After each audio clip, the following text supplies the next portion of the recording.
আসসালামু আলাইকুম। কেমন আছেন সবাই? আশা করি ভালো আছেন। কিন্তু আমি খুব একটা ভালো নেই। কারণটা হচ্ছে গত ভিডিওতে আপনাদের দেখাইছিলাম আমি 2 লক্ষ কই মাছের রেনু নিয়ে আসছিলাম, যেটা হচ্ছে এনে এই যে পুকুরটা দেখতে পাচ্ছেন এটাই দিছিলাম 1,25,000 আর একটাতে দিছিলাম 75,000, টোটাল হলো 2 লক্ষ। কিন্তু হঠাৎ করে আমার এই পুকুরটাতে মাছে একটা সমস্যা দেখা দিছে। সমস্যাটা হলো লেজ পচা। এটা একটা হচ্ছে কই মাছের খুব চীনা পরিচিত একটা রোগ বলা যায়।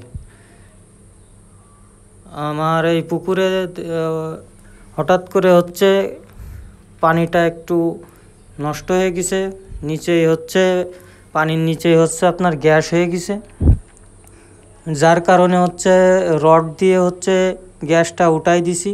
দেওয়ার পরে এখন হচ্ছে আমি পুকুরে হচ্ছে আপনার চুন আর হচ্ছে যে সার পটাশ আছে ওইটা মারতেছি।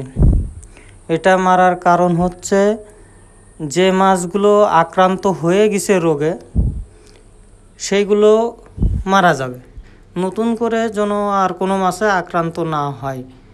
এই কারণেই পুরো পুকুরে আমি হচ্ছে চুন আর হচ্ছে ডাক্তারি পটাশ এটা মারতেছি। দেখতে পাচ্ছেন পানির কি অবস্থা। অল্প মানে গত 21 তারিখে মাছ ফেলাইছিলাম আর আজকে হলো আপনার 3 তারিখ, অর্থাৎ আজকে হচ্ছে 12 দিন। এর ভিতরেই পানির অবস্থা খুব খারাপ, এই কারণেই হচ্ছে এই অবস্থা। তো দেখতে থাকুন, এর আপডেট রেজাল্ট আগামী ভিডিওতে দিব আপনাদের ইনশাল্লাহ।